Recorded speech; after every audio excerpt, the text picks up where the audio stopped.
Him get the Zoom started. Okay, so we're getting the Zoom started here in a moment.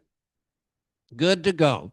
And so tonight is one of your favorite topics. What is that? Yeah, food. We all love food, and we're going to have fun sharing ideas about food and food preparation. And um, we're looking forward to your input, whatever has worked for you. If something hasn't worked, we want to hear about it because we're building this tribe of support. And by the way, if you haven't noticed, it looks like the room is expanding with the number of people, which is wonderful. Thanks for sharing with your friends and neighbors. And and and even if they miss the first couple few classes, they can still come to this class. It's going to be okay if you encourage them to come. So we have an announcement to make. So we're going to have Pam Burrell let you know about these. I'm a psychologist, so I give talks on some of the 6 pillars like stress and sleep and connection. But I'm here tonight as an ambassador for Welcome Home Farm Sanctuary. Farm Sanctuary, when I became vegan almost 20 years ago, I got more and more compassion and felt more and more connection with the animals. So when I retired from the university and from my private practice, I was looking for a volunteer opportunity, and I ended up at Welcome Home Farm Sanctuary, which is in Cresswell. And I go down and I shovel shit every week, and I love the animals. I got to know all of the animals. They have the world's tallest steer, Romeo, who's in the Guinness Book of Records. They have a turkey who will purr. Um, she's very cute. Her name's Figgy. And now they have 2 lambs. They just got 2 lambs. So people in here have expressed an interest in visiting down there. So I'm trying to organize a visit down to Welcome Home. And I talked to the owner, Misty, and she was wondering if we had a small group who wanted to come down on a late Wednesday morning. Would there be people interested in that might want to come down? Raise your hands. We got a few people. Okay. All right. Well, I'll talk to Misty and perhaps we'll just have a week. I'll announce a week later. I'm going to look at the weather and try to find not too hot of a Wednesday for people to come down. I'll go down and clean, and you can come down and meet all the animals. So that'll be great. Thank you. Absolutely. Yes. Kids, not dogs. So Scott is going to kind of start us off with some meal prep. You've got a sheet. And then I'm going to later on share a few more treats in a virtual kind of film demonstration of various foods that you may consider in your life. Um, some of you, we've told people you can make changes gradually, bit by bit, or you can make changes in a big leap. And I was talking with a person today who told me, I've gone to the registered dietitian who tells me you're eating a lot of sugar and maybe you could just try cutting back a little bit on the sugar, like eat a food that has a little less sugar in it. Make these changes gradual. And she says, you know what bothered me about that? My dad had a stroke and he needed to make big changes in his life. And we made those big changes and he had tremendous improvement. He lived a couple more years, but didn't have any further stroke. And so each of us decides what we choose to do. But as you're focusing your attention today on foods that you may learn to love, think about whether you want to do this gradually or maybe you want to do it more aggressively. Totally up to you. With that, time for Scott to take over. All right. So I'm going to show you guys, this is the livelifestylemedicine.com website. So your handout kind of has it's kind of an outline of what I'm going to talk about. And so I'm not going to click on every single one of these things, but I'm going to kind of explain to you what they are. And then when you get home or over time, you can actually dive into these different resources to see what's available already on the website. And so I'll have Ed click on the resources tab, which you see down here on the bottom left. See, that's where you start. Just go ahead and click on that. And then scroll down. And then the first thing we're going to talk about is he's going to click on handouts from classes. You'll see that. And then we'll start scrolling down that. And then, so what we have here, the traffic light handout in English and Spanish. And actually I have copies I've printed out that are out there on the table. So you can pick one of those up if you didn't see that tonight. And also, yeah, I want to make sure you guys got the recipe books that are there. There should be enough left for everyone to have one of those. And there was a few potluck friendly recipe booklets, a few left from last week. And we still have the potluck coming up this coming Sunday. So hopefully you saw that. Because of the weather, we decided to postpone it from last Saturday to this coming Sunday. It is July 5th, the day after 4th of July, but it's going to be great with partnering with Eugene Veggies, and it should be a lot of fun. We usually have 30 to 40 people there every year, so come check that out. So that's there. So the traffic light handout, it's in English and in Spanish. One side's in English, the other side's in Spanish. And it's essentially we talk about, green light, yellow light, red light foods, and I'll kind of explain it. So I won't make Ed click on any of these because just for time, but you guys can click on those. So green light means eat as much as you want. Green means go, right? It's a good way to think about it. Yellow, and think of it like running red, like lights, like you're in a car going through an intersection. So you'll be safe always eating, running green lights, right? So eating green lights, you'll be safe. Yellow lights are still healthy foods, but a little bit, being more in moderation, because we can mostly run yellow lights and usually not get in an accident, right?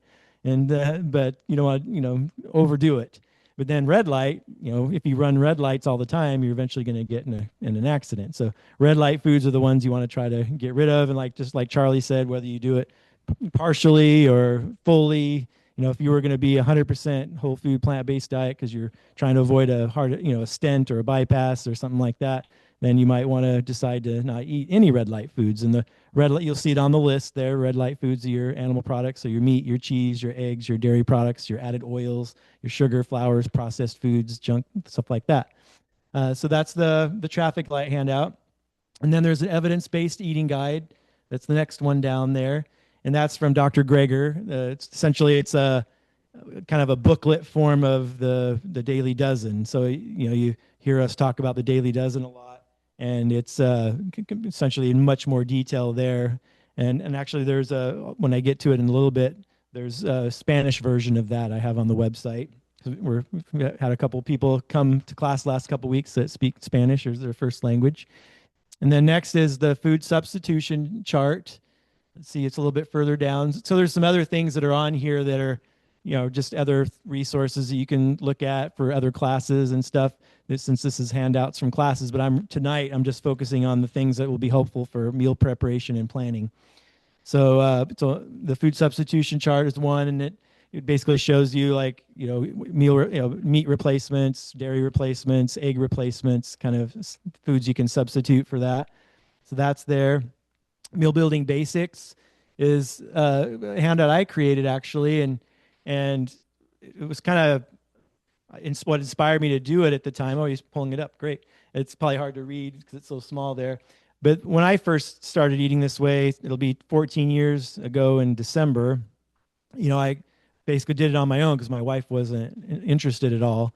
And so I got some recipe books and started cooking myself and realized I wasn't a very good cook and didn't know much about cooking, just the basics like, oh, you don't cook this, this thing cooks at a different rate than this vegetable, and just stuff that most people that cook, whether it's no matter what style of cooking foods you cook, there's some basics that cooking knowledge you have, like, turn on the oven first, or, the things you do first and things you wait till later, right? I didn't even have those concepts. I was clueless.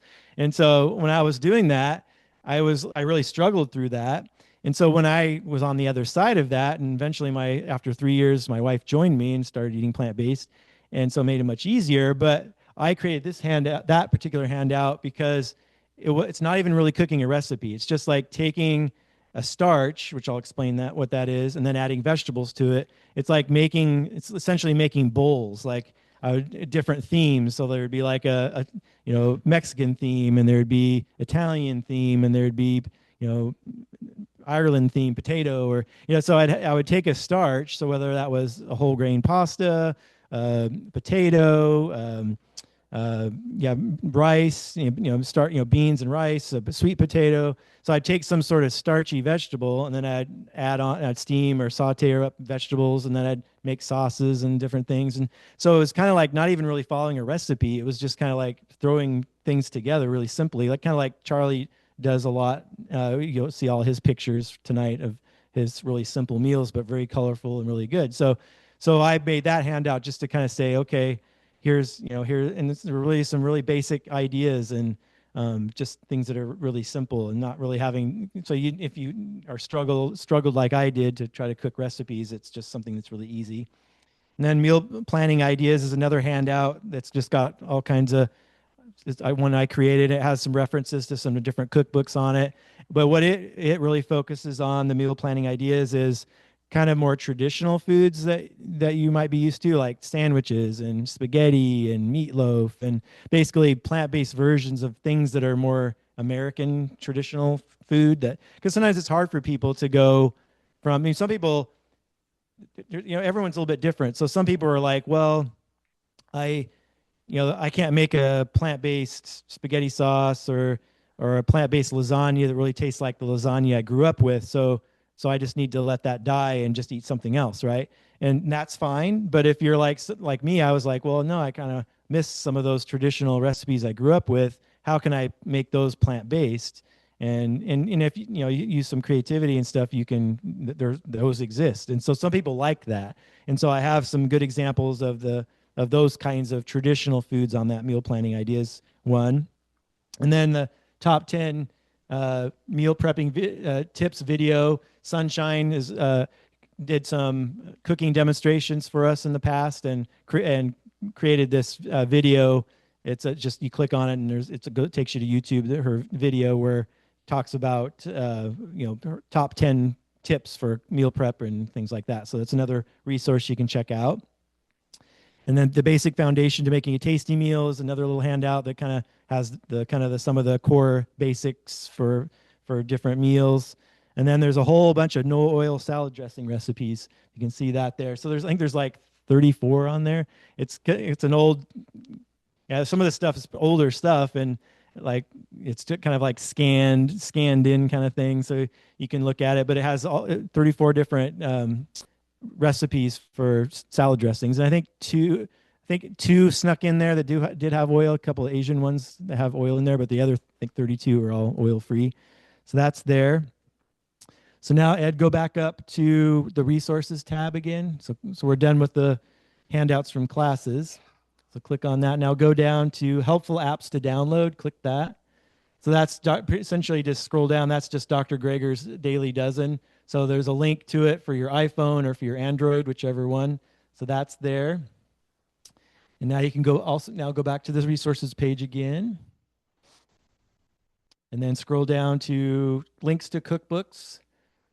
You can click on that. So you just scroll down, and you'll see this isn't an exhaustive list, but different ones that we recommend that, and we don't have any financial ties to any of these resources on the website, just helpful things that we found. And then keep going, and you actually see, I even have a couple of Spanish cookbooks here. And I think Trish has a couple copies of that one in the back, the Plantas one. So I 70% of my patient panel at work is Spanish speaking only. So a lot of my patients really, they're trying to go more plant-based, and then I tell them, they really like authentic Mexican recipes. And so these two cookbooks have a lot of authentic Mexican traditional recipes, but have been made plant-based. So there's some cookbooks there. Now go back to the resources page again. Links to websites with recipes and meal plans. You can click on that.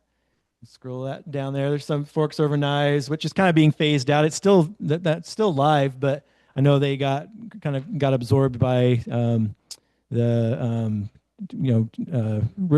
Food Revolution Network. Yeah, with Robbins, John Robbins' son, Ocean Robbins. Yeah, he's kind of taken that over. Dr. McDougall has a great website. Monkey and Me Kitchen Adventures is a really good website with lots of recipes. The 21-day Kickstart, which is from Physicians Committee for Responsible Medicine, that's there. And now go ahead and go back up to the resources again. And then free plant-based cooking class. You can click on that. So this is through Switch. It's a online plant-based cooking class. It's free. So it's something if you're looking to learn how to water saute with like doing like vegetable broth or vegetable stock, things like that, you can actually sign up for one of these cooking classes. So there's that. And then go ahead and go back to the resources page again. And then we have plant-based meal ideas for traveling. You don't have to click on that. Let's see, keep going. There it is.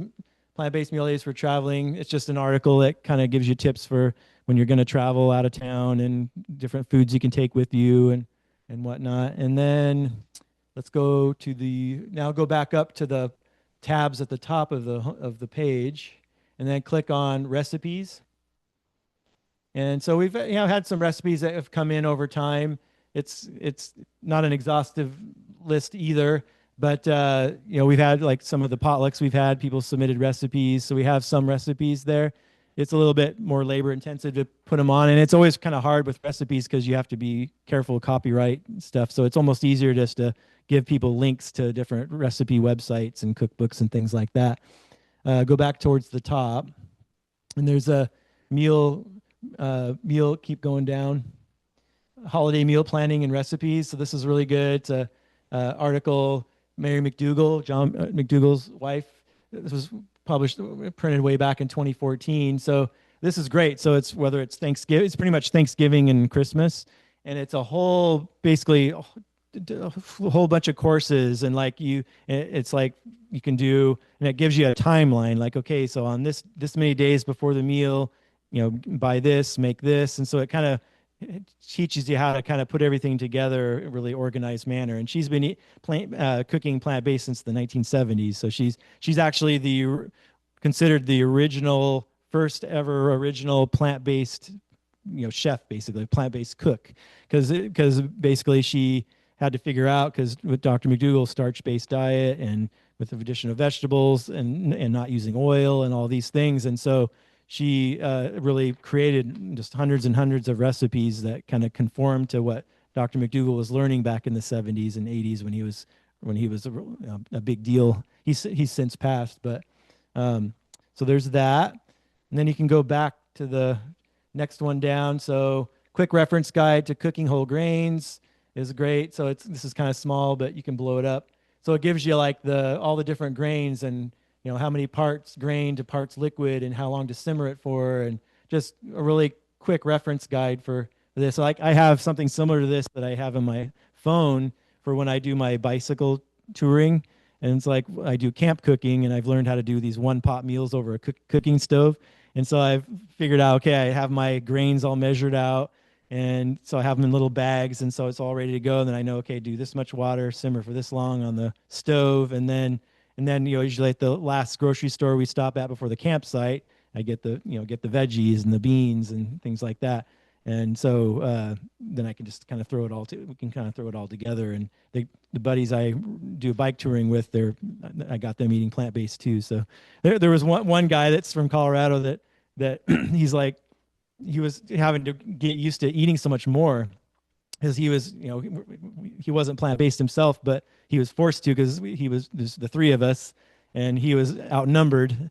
And so it's like, okay, but we're telling him, hey, just eat more, because he's not getting his meat and his cheese and things like that. And so he's like so hungry, and my other friend and I, we because we've been doing it a long time, knew how much to eat. So we'd always make sure we made a little extra, and he would always clean up the leftovers. It's like, so we'd be stuffed and be like, here, eat. Because I'm still hungry. It's like, well, keep eating.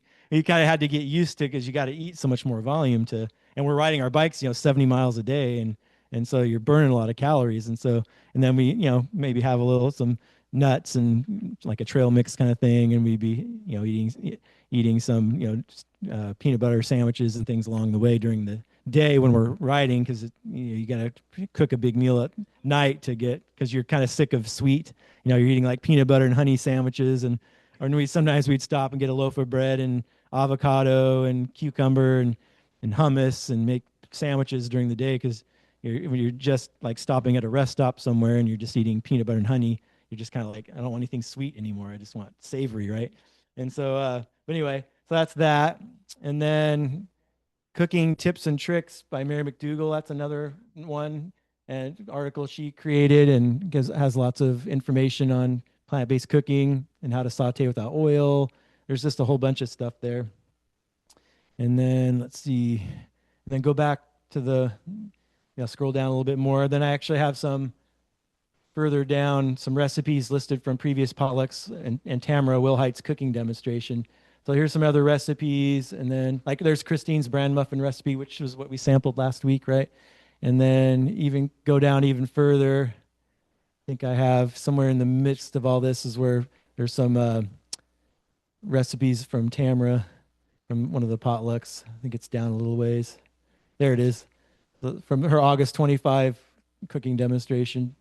She has like a cheese sauce and some other recipes there. But yeah, that's pretty much the main stuff I wanted to show you on the website, just to kind of give you an idea of all the resources that are available, all the recipes, cookbooks, all the other tips and tricks kinds of things there. So you could spend a lot of time on the website. And even though this was really focused on the meal preparation and planning, if you want an overall 20-minute tour of the website, you can watch my website tutorial, which is on the homepage there. And I just recorded a new one last weekend, so it's up to date.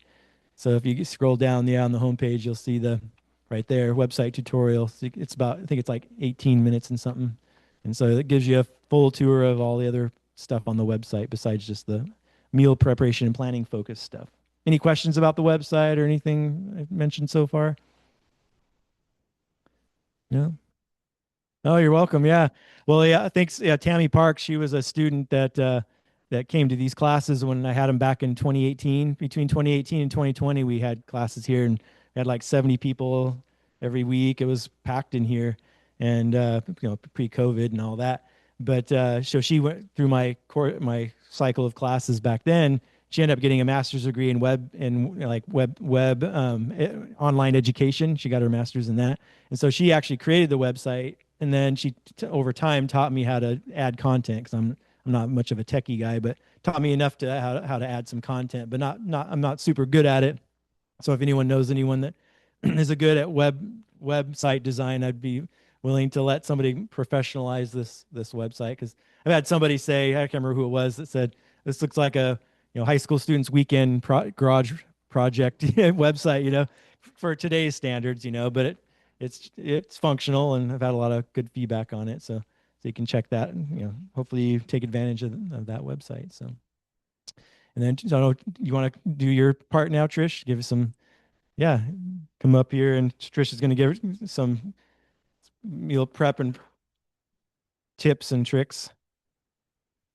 Continuing on the theme with the batch prep, if you got a chance to sample the veggie ground that we had back there, this is my new favorite cookbook, Yvonne Benton's cookbook. All his recipes are online and available. They're free. If you follow his Instagram page, he has little video clips where he's making the recipe, and then he supplies all the ingredients. So it's great watching him do it. Or you can get his cookbook itself. So tonight's recipe was healthy vegan veggie ground. It makes 10 cups when you prepare it the way it's in here in the book. So after I spend, an hour or two making that veggie ground, there's enough to freeze and put away for batch cooking later. So there's, another night of the week, you can pull this out, make tacos that night, put out a batch of it for another night to make your spaghetti sauce. Or, as Scott mentioned, he's missing his lasagna.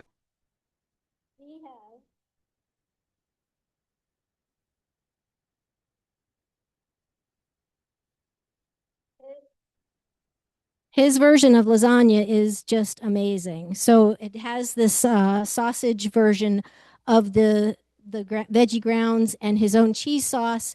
And I got to tell you, I've served this lasagna to some non-plant eaters, and they've loved it. So it's one of those recipes that, you can go all over. But that's batch cooking. And as Scott was mentioning, with the batch cooking, we prepare a batch of grains every week, like that spreadsheet that was up on the board. Each week we pull out a new grain.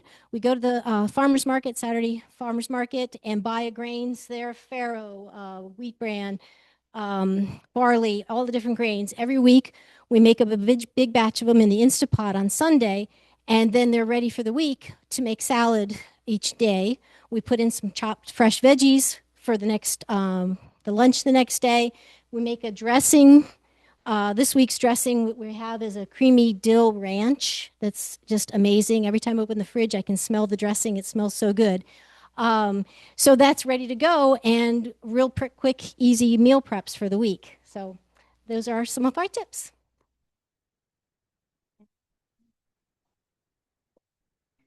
Any questions? Any questions? This one is Yvonne Benton. It's called Make Your Own.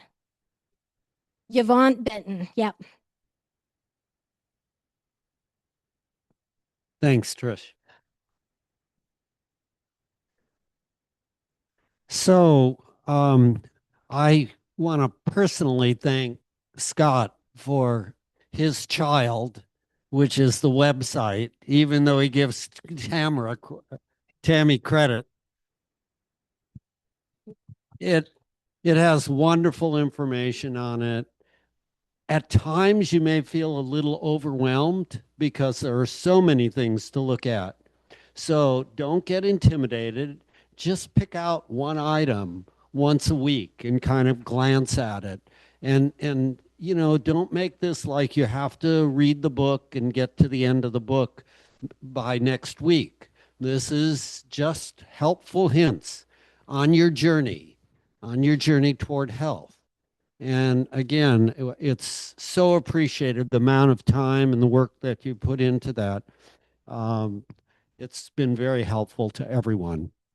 With that said, again, for Trish for tonight, it was a nice treat, and thank you. And now it's quiz time. So, what's the deficiency in the standard American diet? And don't tell me protein. Fiber. You all know it's fiber. Now, what I'm going to show you is some pictures tonight of not just my favorite foods, but just all my foods, pretty much. They've all pretty much become my favorites. And I want to share them with you. I don't want to intimidate you. I have given this lecture or shown these pictures anyway enough times, and I know the comments are, whoa, that is way too much food, and that is too many steps. So what I'm going to share with you is what we choose to do, and it's taken many years for us to reach this point. We started out, instead of eating several handfuls of greens for breakfast, with one leaf of romaine lettuce, a small one. And then we gradually increased over time. So just because I show you what we're eating today doesn't mean that you have to just jump right in and do that. So what could your thought process be? If fiber is way up there at the top, why is it so high? Because it's deficient, and when fiber's deficient, you don't produce enough short-chain fatty acids. One of them is butyrate. It's an anti-inflammatory chemical, which inflammation is the root of so many causes of our diseases, chronic illnesses. You want more butyrate. You will not get more butyrate unless you're eating foods that have fiber in them. Unless you eat foods that are have a bunch of fiber in them, you're not going to be producing a lot of serotonin. 70 to 90% of the body's serotonin is produced in the microbiome.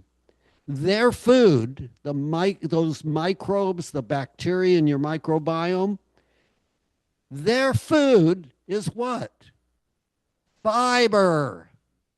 So when we're showing you pictures of food, think to yourself, is this going to help me reach my goal of better health? I want more fiber. So let me throw out a few words. Beans, lentils, chickpeas, split peas. What word comes to your mind? Legume. Does everybody know that word? I didn't 14 years ago. I had no clue what a legume was. I knew beans, I knew lentils, barely. I didn't know about chickpeas, or I knew split peas. I didn't know they were in the category of legume. A half a cup of any of those legumes is somewhere around how many grams of fiber? 7. The biggest bang for your buck is legumes. Now, some of you are going to say, I'm leaving now because beans, the musical fruit, the more we eat, the more we toot.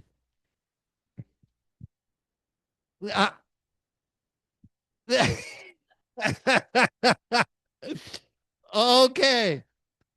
So I mean to tell you, you want to incorporate legumes in your life. And some people do have increased gas and bloating for a while. Gregor has a good video on it that it may last for several weeks to maybe a couple few months, and then it eventually clears. For the vast majority of people, there are techniques that you can learn in Fiber Fueled by Dr. Bolshevitz about how you start with a teaspoon of these gas promoting things that you want to avoid because you can't do beans. You want to learn to do beans, just like if you had fractured a leg and you couldn't go out and run normally, you would build your muscles and your body up gradually. Just like you're taking on a weight program, you would start slow. You wouldn't start with 150 pounds. You'd start with 10 pounds or 5 pounds, whatever works for you. And each week you would keep going up. And that's what you do with legumes. If you are having problems with it, we encourage you to get that book. So when I show you these pictures, you're going to say, are there any legumes in there? That's one thing that you're going to ask. The other question you're going to ask is, what are the other things that we don't eat enough of? There's 2 other categories. What is it? Fruit and vegetables. So legumes, fruit, vegetables. That's what you're thinking when you see a picture. You're going to say, is there something in there that looks like fruit to me? Is there something that looks like a vegetable? And if you listen to Dr. Gregor's Daily Dozen or download the app, you'll see half the plate should be vegetables of some sort. Some of them you like now, some of them you don't. I know that was true for me 14 and a half years ago. I like most all of them now. I've trained my brain and taste buds over time, and you potentially could do the same if you really want the maximum health benefits in your life. 3 categories so far: legumes, fruit, vegetables. Last category. Anybody? Nuts and seeds is a category, and you can think about that, but there's a larger category. Whole grains. And Scott showed you those multiple different grains, sorghum and barley. If you had one grain that had a lot of soluble fiber and you could only eat one grain in your whole life, what might that be? Oats. Oats are the king of whole grains in my mind. King, queen, and family. And there are different forms of oats. What are the different forms? you can take in and harvest off the ground or off the plant, and you come up with something that looks like rice. And what is it called? Groats. It's called groats. If you take a steel blade and cut that groat, what do you get? Steel cut oats. If you take that oat and roll it, you get rolled oats. You can get thick rolled, you can get thin rolled. Okay? The fiber content in most all of those is similar, maybe slightly more in the groats and in the steel cut oats, but not significantly different. However you eat your oats, I'd encourage you to consider doing that. We started with like 3/4 of a cup, maybe a half a cup, and then we progressed up to a full 3/4, then a full cup. And I even ate a little more at sometimes. We eat about a cup before it gets cooked up. So it's almost a couple cups of oats that we eat every morning. Okay, 4 categories. What are they? Legumes, fruit, vegetables, whole grains.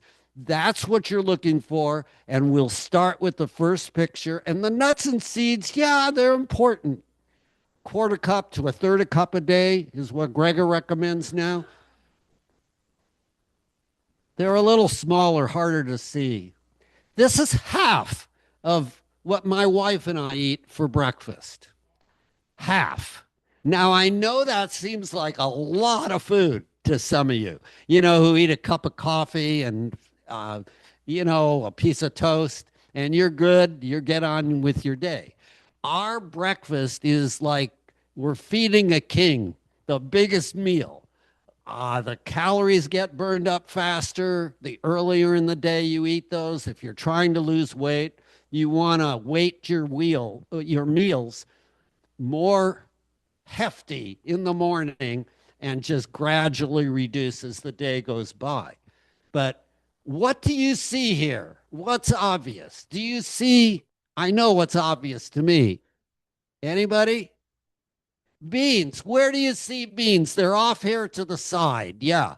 And is there anything else mixed in so that you have legumes there? 1/2 to 3/4 of a cup. We do a cup and a half a day of legumes total for all of our meals. Okay. So this is about a 1/2 to 3/4 of a cup of beans. You see, there's different kinds of beans. And by the way, wow, I never knew. My son just sent me a Father's Day gift of orca beans. What do you think they looked like? Black and white, just like the orcas. They are a soft, really tasty bean. I love them. We're used to pinto and black beans, and my wife loves Swedish brown beans. She's from her family background is Swedish, so she always brings them home. There's such a variety of different legumes, different beans, and lentils. There's, I don't know, I know about 4 or 5 different varieties, green and orange and black, and I don't know. Lentils are in the same category. If you didn't like beans one morning for breakfast, you add a little lentils in there instead. If you had leftover lentils and beans, you could mix and match. You want a little different taste from what the blandness is of the beans, you add a little spice into them. There are so many little tricks that you can just add and make fun with this. This should not be punishment for you. Do you see what's in these dishes above and below? Fruit. Have you been to hotels or some event where they have this spread and they have so many different kinds of fruit, so many different kinds of meats or dairy products, or so many different kinds of salad options? It can be fun. We make it fun by incorporating as much as we can. So you see there's blackberries. We usually eat blueberries every single day. They're usually frozen, but in season now, they're fresh and they're great. And we even had a little berry on there, a barberry. And that lowers cholesterol level a bit. We've been learning about this over 14 years. We didn't know this when we started. We just had a half a cup of blueberries. We were good. We didn't have all this extra, like there's some grapes and there's strawberries and there's the regular orange and then there's the little cutie orange. Why do we have to have so many different things? Because it's fun. My wife and I are in the kitchen together. We're sitting chatting away. We're listening to the news. You know, we're talking about what we're going to do. We make this a social, fun time for us. It's not work or pain for us. It takes us about 25 minutes to chop and steam and put it together. And then we sit down and we eat dinner together, breakfast, brunch, whatever. This is after we've gone for what? What have we done for every morning? Huh? 3 miles. We go for a walk. You know, exercise is very important in your life, and you'll learn that. Whatever it takes to get you up and moving and sitting less, that's what we encourage you. So I may grab a banana, maybe 4 or 5 prunes, and a couple nuts, and then I'll hit the road with my wife. She doesn't eat that much. She may eat a banana, but we have a cup of tea. And maybe a glass of water. So we're kind of hydrating up and we're getting a few little calories to say, hey, cells, got energy here. We can do 3 miles, not a problem. And so we go for the little walk and then we spend time talking and doing this together. And what's in this bowl in the center? Do you see bread? Do you see shells like taco shells or tortilla shells? Why? There's a bowl there. It holds things. You know, you don't have to have your food inside what you're used to in terms of that sandwich. Now, I'm not opposed to you eating bread occasionally or a taco or tortilla.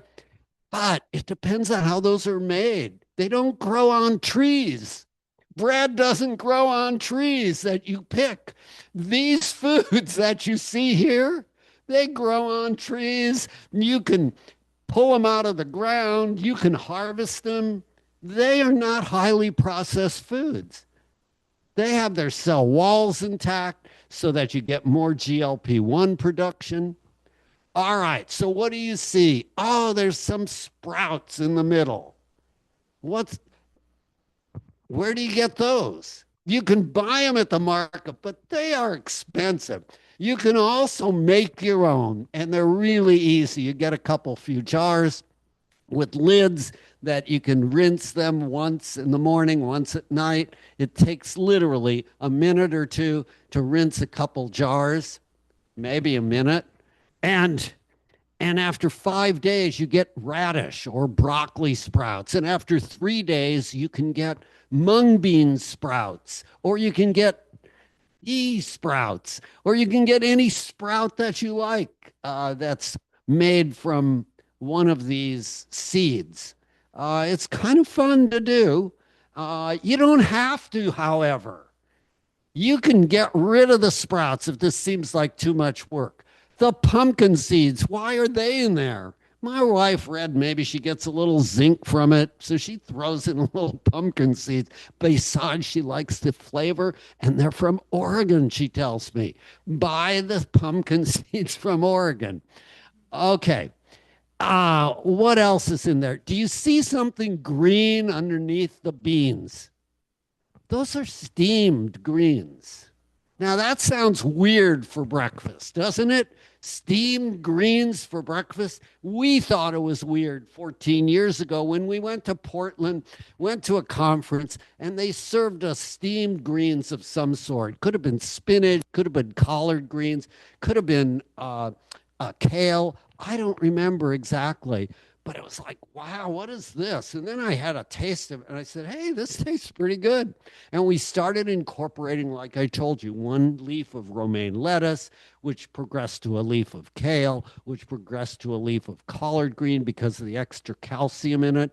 And then we had 2 leaves of each of those. And then we had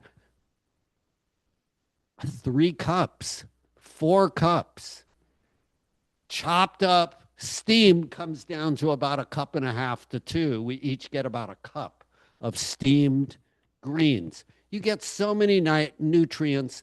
You get from them the nitrate, which gets converted to nitric oxide. When it combines the greens, dark green leafies with your saliva, it gets into your stomach and you get nitric oxide. That's not nitrous, the laughing gas. It's nitric oxide, which dilates your arteries and lowers your blood pressure and allows your arteries to keep running smooth, be flexible so you don't develop high blood pressure, or so that your body can heal itself and reduce the blood pressure. Greens are so important, and so few people are incorporating a significant amount of greens in their life. Don't get scared off. You don't have to start eating 3 handfuls of greens for breakfast right tomorrow. Try to start with incorporating 1 leaf of something and then just expand gradually from there. And you will find over time, you start feeling better. What else is there? Whoa, that's a big picture. There is some yellow stuff in there. What's that yellow thing in the middle? Anybody want to take a guess? It stains things and it's a spice. Turmeric, 1/4 teaspoon of turmeric. It's an anti-inflammatory. We sprinkled that on. If you can't stand the taste, which I couldn't, you could take it in a capsule, but I've learned to eat it and not quite like it yet. But I know it's healthy for me, so I'm eating it when my wife puts it in. Now, my wife likes steamed greens, and I like to chew. And so I take now 2 handfuls, 1 of spinach and 1 of arugula, and I put it in a red leaf. Do you know what that red leaf is over here? Radicchio. Okay, a red leaf lettuce. I just cram it down into the lettuce. And then I put the sprouts on top. And underneath that were the mung beans and 1/4 or 1/8 of a teaspoon of garlic. I used to use fresh garlic, but now I've kind of gotten into the habit of using the pre-ground. Goes a little faster for me. And again, it's a cholesterol lowering agent, the garlic. It also has other health benefits. Next slide. Oh, the white at the top makes my mouth water. If it's sweet and it's crunchy, jicama. Yeah, it could be a pear, but it's a root vegetable, jicama. So the amount of, and there's some, what are those? Peppers, or they're tomatoes. So do you see almost half the plate is a lot of veggies, and maybe more than half. Oh, and then, yeah, there's some balsamic vinegar, which gets dumped on the steamed greens. Thanks for Snow. Next slide. Okay, here's our 2 breakfasts. My wife does not want her fruit mixed in with the other. So I put my fruit over there because I'm kind of like the single bowl guy, and I put her fruit in a separate plate. Next slide. Okay, here's the second half of our breakfast. Now we down the first half, and we're starting to feel pretty full. We're not doing this. What is the 80% full? I can't remember the name. Yeah. We are starting to get full, but then comes the oats, or it could be bulgur, could be sorghum, could be, anybody like any favorite grain? Barley. It could be barley. You can have whatever you want. Rye berry. Yeah, those are all whole grains. Just get yourself a bowl, put it in there, and then what's added to that? There's goji berries. She likes raisins. I'm having enough. I get the prune thing. Um, there's flax seeds in there. There's chia seeds are the black thing. So it's a tablespoon of ground flaxseed. It's chia seeds, a tablespoon. She sometimes puts a little hemp seed in there, and that's about it. What kind of milk do we use? Plant-based milk. We're not going to put IGF-1, insulin-like growth factor, that hormone that's in all mammal milks, into our body in the event that we have a cancer cell that may be stimulated, the growth or the progression of it, the splitting may be speeded up by this hormone IGF-1. We're not taking the chance on that. So we're eliminating the dairy products. That's the milk, the cheese, the yogurt that's animal-based. We just don't do it. How do we live for 14 years without that special protein from animals? What is so special about that protein? It's special because it has all that fat, saturated fat that kills us off from heart disease. It's special because it has zero fiber. Why would we think that it's so special? Because the meat, dairy, and egg industry have done a wonderful job of convincing us there is something special about something that is harmful. Just a thought.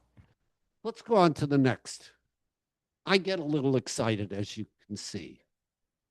Just me. Here's my wife's steam basket.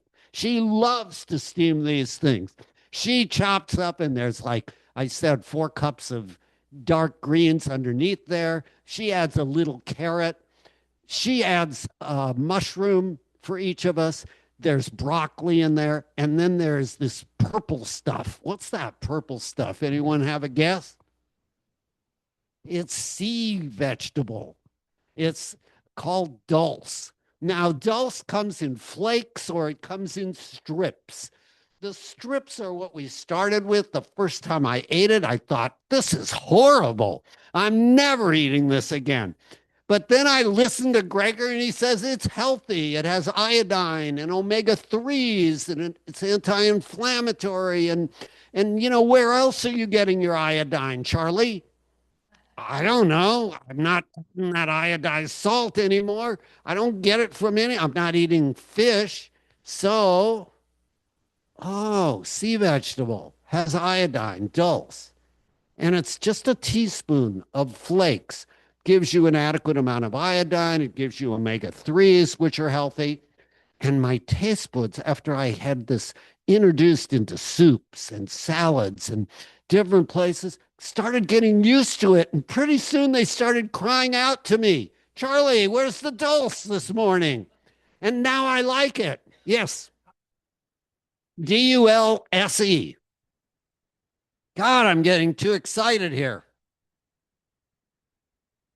The sea, it's a sea vegetable. Where do you buy it? You buy it at any market.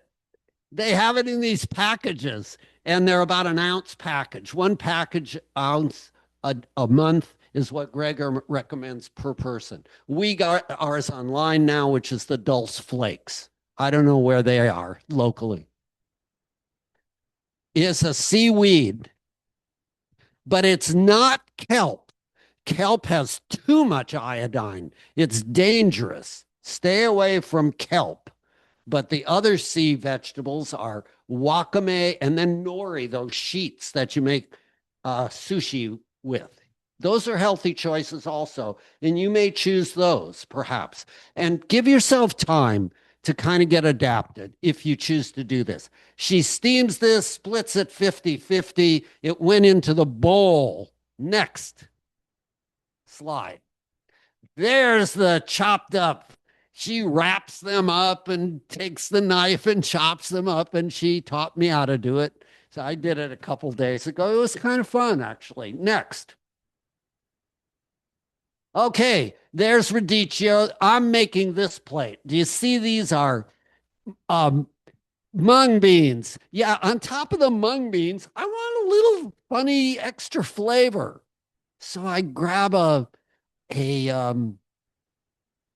pepper, hot pepper, jalapeno, and I chop it up, just one ring, chop it up, and I throw it onto the mung beans. That's where I throw the garlic powder. And my wife says, "How about a little sauerkraut in there?" So I grab a teaspoonful or use a little fork and put about a teaspoon of fermented, it's sauerkraut or kimchi, just for the flavor. Wow. Now, some days I don't do that, but other days when I feel like it. Do you have to do any of this? No, you want four things in your meal throughout the day: legumes, fruit, vegetables, whole grains. Okay, here's how we add it up. This is something I just learned about a year ago. Wow, I did not realize. I've been listening to Gregor telling me purple cabbage, everybody needs one in the refrigerator. And I just blew him off. Like, what does he know about purple cabbage? It was, what didn't I know? I didn't realize how crunchy, how sweet cabbage can be. It's such a treat when you take time and savor the flavor of purple cabbage. So we add a little bit on there. We don't do the whole plate, but a little bit. I love raw broccoli. My wife likes hers steamed. I love strawberries and grapes. Again, I don't put it in hers because she wants it separate. Okay, next. We've been married 44 years right now, and we've managed to survive the differences that we have in our life. So anyway, we added the handfuls of the other stuff. Let's get away from breakfast now. I think you've had it. Oh, wait. Here's one famous. Could be a anniversary breakfast. My wife is growing in the garden some plants. What are these? Nasturtiums. They're edible.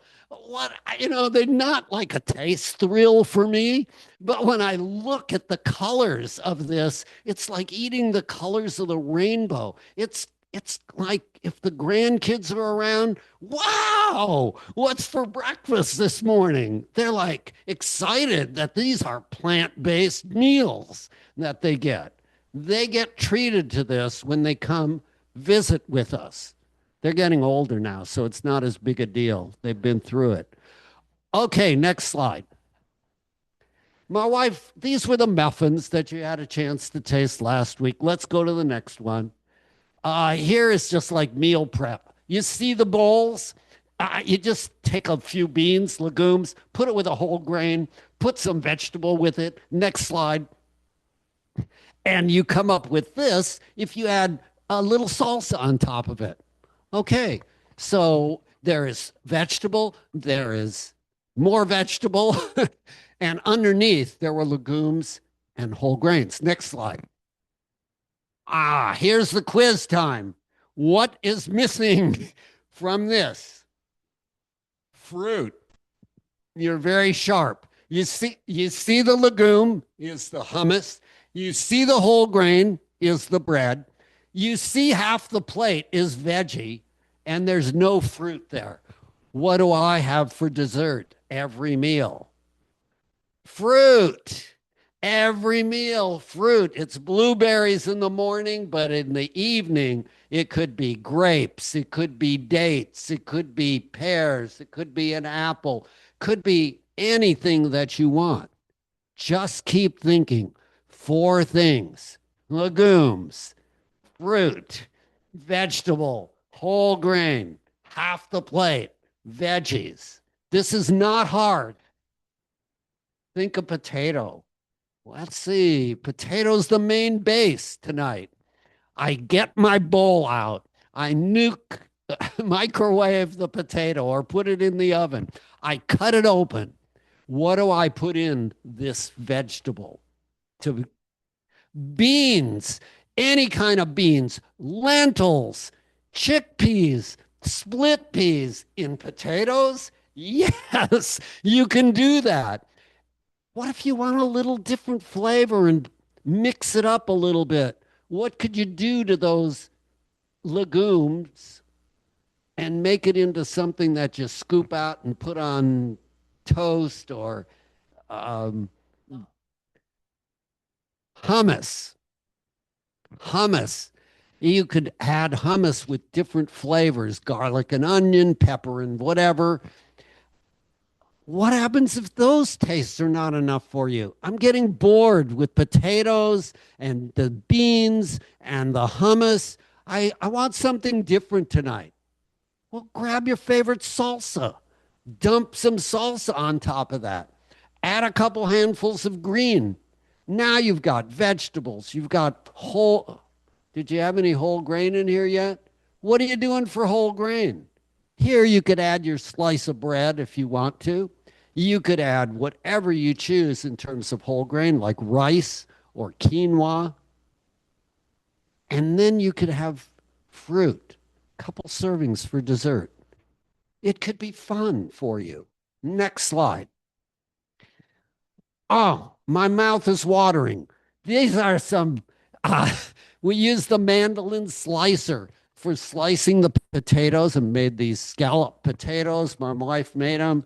They're mouth watering. I don't know. She had some special sauce that she found out of one of the cookbooks. You could add that to it, or you could just sprinkle on whatever spice you like. And then there's beans there. And what's missing from this? Fruit and what else? Whole grain is missing.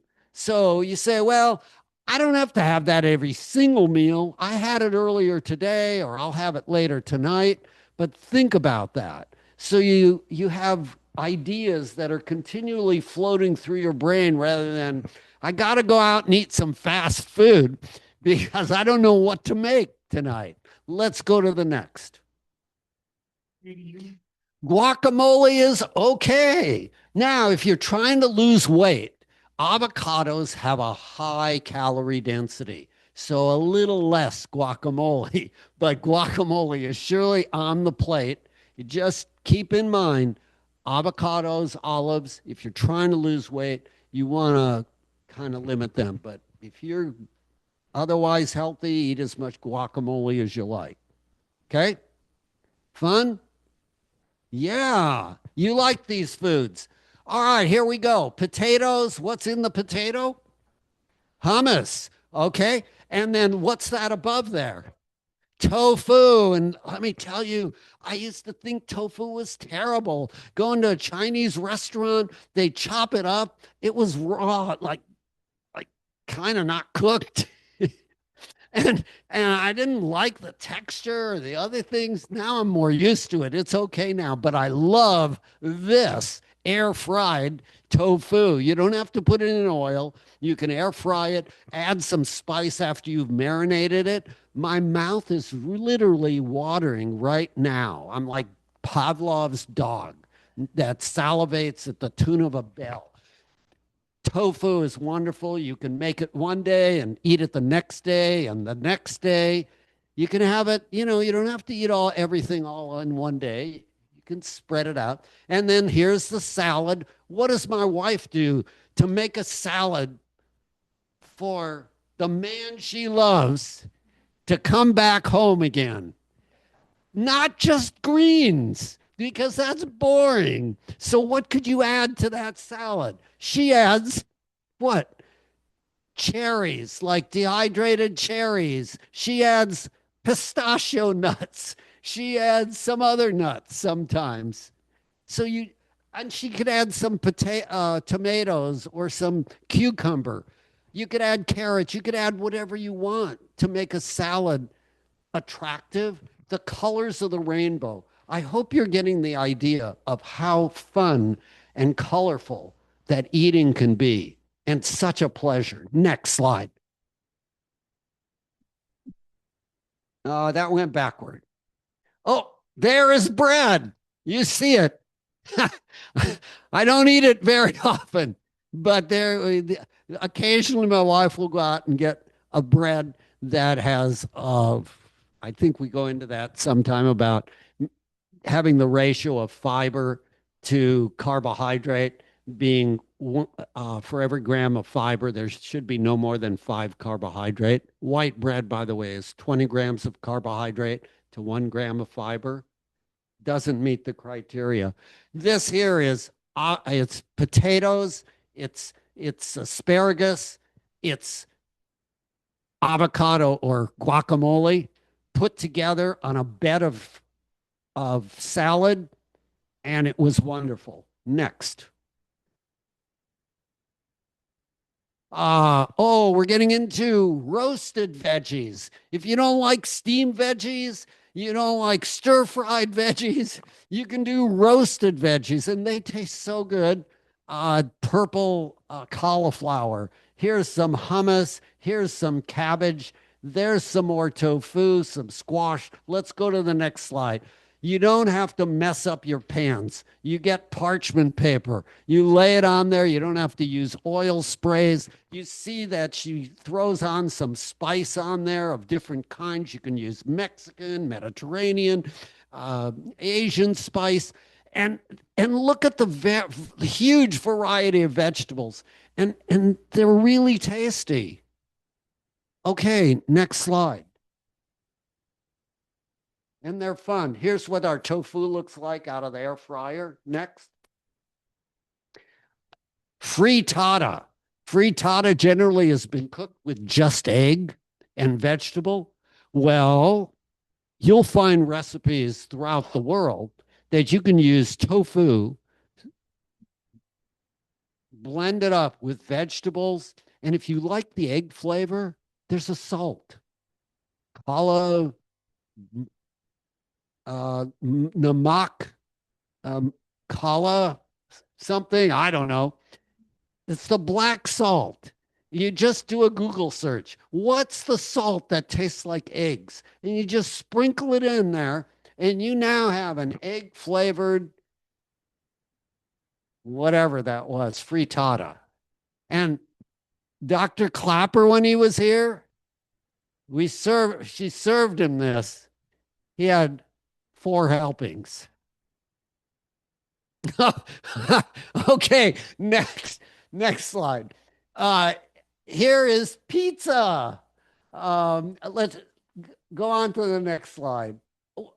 I'll go back to here we are at pizza again. What is on her pizza? She makes her own pizza crust. This now is a skill that takes time.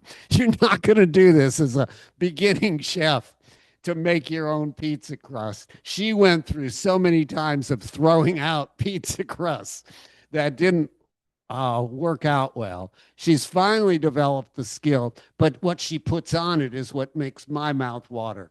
Artichoke hearts, squash, garlic, onions, olives, peppers. It's really a treat. And there's no cheese. How can you eat sheep pizza without cheese? You use the marinara sauce. It's really a taste treat. Next slide. Oh, there it is. Another pizza. It's really great. Next slide. I don't want to dwell too much because I want to have you ask some questions perhaps. Keep going. Whole grain pizza crust? She makes it with a whole grain that she's got some milled stuff that she thinks is the cat's meow or something like that. I don't know. Sweet potatoes are healthier in some respects, less glycemic index. They don't spike your sugar quite as much, but white potatoes are fine, even if you're diabetic, as long as you're not eating so much fat that you're getting from the animal products. There is lentils, I believe, over there, and salad. What's missing? Fruit. Keep going. Next slide. Okay, next slide. I'm going to kind of run through these. There's that potato I told you, put on hummus. Tonight, that was my dinner. It was potato, it was hummus, it was beans, and I had some salsa and greens and fruit. Let's go to the next slide. This here is a stir fry. You can stir fry vegetables instead of using oil, water and vegetable broth work just as well. You'll be surprised when you start doing it. You have to kind of use non-stick pans. If you're using a sticky pan, that's problematic. If you don't have a non-stick pan, if you have to use a little oil spray or a slight bit of oil, take a paper towel and rub it around on there so you're just coating the surface really lightly. You don't need that extra, the calories. Remember, oil has 4,000 calories a pound, is its calorie density, compared to green non-starchy veggies, 100 calories a pound. Pretty amazing the difference. Next. You can, yeah, they have so much juice that you don't have to oftentimes even add water. Okay. You can make your own burgers. It's work. And, you know, we've found we just as soon eat the beans and the lentils as opposed to grinding them up. But occasionally it's fun to do. Next slide. Here's the mise en place for, I think, the next slide. Or maybe, yeah, that's what's needed to make the burger and to make, she makes her own muffins out of spelt flour is what she uses. And then she has some of those sliced roasted potatoes. Let's go to the next slide. Anybody hungry yet? Okay.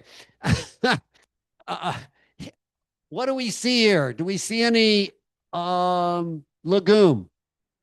Yeah, there's chickpeas. Okay. And then do we see any whole grain?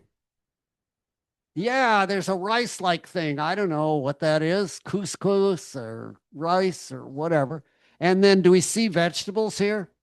Yeah, over the whole plate, pretty much. You know, and the greens and the different colors. Next slide. We're getting toward the end. What are those green things? Yeah, they're edamame. And that's the immature kind of soybean, really tasty, and a legume. And then here is some on a bed of rice, the white stuff there. And then you see some salsa in there with avocado. Mix, match, do what you like, eat what you like. You don't have to do all of this. You don't have to do, you know, you need to do some of it. But I just wanted to share with you various thoughts about, you may have seen foods in here that you say, I really like those. I'm going to incorporate those into my food planning. Next slide. This apple kale salad over here is mouth-watering at potlucks. It's great. She makes lasagna. Next slide. Not very often, only when the grandkids come up. And then again, a lot of veggies, whole grain, or not whole grain. It looks like legume. Where is the whole grain? I don't see any here, or the fruit. Next slide. Backslide. Underneath the kale is a sweet potato. Veggie on top of veggie. And here we have tofu with salad, corn. Next slide. Similar kind of thing. You have roasted veggies and squash and a couple different kinds and tofu. Next slide. Keep going. Keep going. Keep going. Here's the stir fry again. Keep going. We're into taco soup. What does taco soup have in it? Let's go to the next slide. You can start, yeah, here we bought some processed corn tortillas. She chopped them up. She put them in the air fryer, put some spice on it. Next slide. Put the bowl of taco soup and put those in with a little avocado. And she used what? A processed vegan cheese. Just for the fun of it. There's not a lot of it there. Our grandkids like this, and so she uses it for them. We don't usually do that, but next. And this is what it looks like, the soup itself. It has beans, and it has several different kinds of beans. It has onions and garlic and corn, and it's really tasty. Next. These are some food snacks. So I use raisins as a snack. I use muesli as a snack. That's uncooked oats with a little, they have some nuts and raisins in it. Edamame is a good snack for traveling with. Tiger nuts. Everybody heard of tiger nuts? No one's heard of tiger nuts. Okay, tiger nuts are a root vegetable. I learned about it from who knows where. I bought some online and tried them. They start tasting, they're like little round balls, and they taste like dirt at first. It has no taste. Then you let them get wet in your mouth and you bite down. Be careful because they're hard and you can break a tooth if your teeth are not in great shape. So you soak them overnight is what they recommend before you do this. But I got in the habit of just putting them in my bite down, and I start, wait, it's sweet and it's fiber and it's sweet and it's fiber, and you're chewing 5 minutes later. Man, this has a lot of fiber. It's got the most fiber of almost anything I've ever eaten in my life. And I've tried this out on medical students. They all think it's interesting or they can't stand it. So tiger nuts, get them online. We get these nuts, which we hand out at Halloween for kids. Lara bars have very few ingredients. Be careful which ones you buy. And then we have gone crackers for Mary. My wife has looked for a chip, hasn't found any. This is the closest that we've come to having a whole grain chip that you can dip a little peanut butter or almond butter with. We had a couple today, actually. It's hard to just eat two. You usually wind up eating a lot more. So be careful about Mary's Gone crackers, but they're pretty good. Next. And like Scott said, we don't have any finances or economic interest in any of this. This here is sprouting, how easy it is. This is after about 4 or 5 days, 4 days in a jar, which you just rinse those, and the top lid has openings in it. The water goes out, turn the jar upside down, put it in a cupboard or cover it with a cloth, and do that for 5 days, and you got a jar of these radish or broccoli sprouts. Next. This is when I went wild. I was going to eat a jar of sprouts every day. My son was going to do that because he had developed a cancer of the bladder, and he knew that sulforaphane that you get from these broccoli sprouts was an anti-cancer. We both started about the same time. We both gave up after several weeks. It was just too much sprouts, eating these every jar a day. And so we've gone to about a jar a week is how many we actually wind up eating. Next. These are mung beans. They grow in a slightly different container. Their roots grow down. When they get about this size, you dump them in a container and you pull out what you like every day and put it in the bottom of the bowl. Next. These were like garbanzo beans. I never had much success with them, but some of you may like them. Next slide. And these are sunflower seeds, and they are so tasty, but they take work. You have to put them in dirt, and then you have to cut them off, and then you got to do something with the dirt. And it's not easy like the other sprouting is, but they really are tasty, sunflower sprouts. If you've never had them before, try them sometime. Next slide. I love dehydrating pears and apples and putting on tahini and cinnamon. I learned that from my granddaughters. Cinnamon spice. Put cinnamon on kale. Put cinnamon on anything, and it really makes it taste fun. Next slide.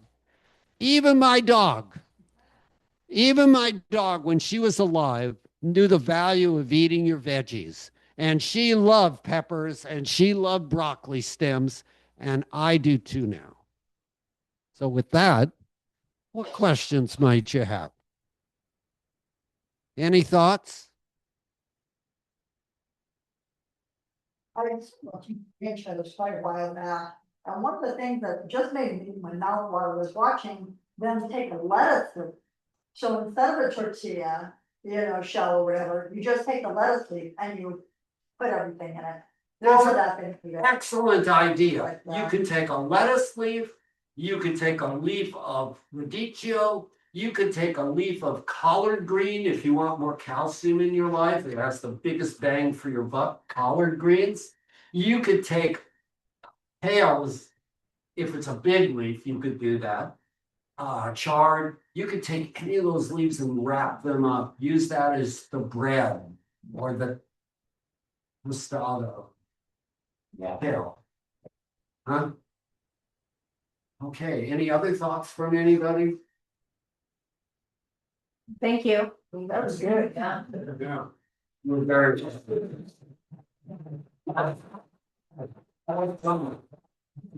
Next week's food label reading, so I'm gonna hand out, so go over that next week. Join us and hopefully we'll see you, all of you are ready to be at the potluck on Sunday. At Island Park right over here, it's just down Kelly Street here, At 6 o'clock. 6 o'clock, yep. See you then. Thank you.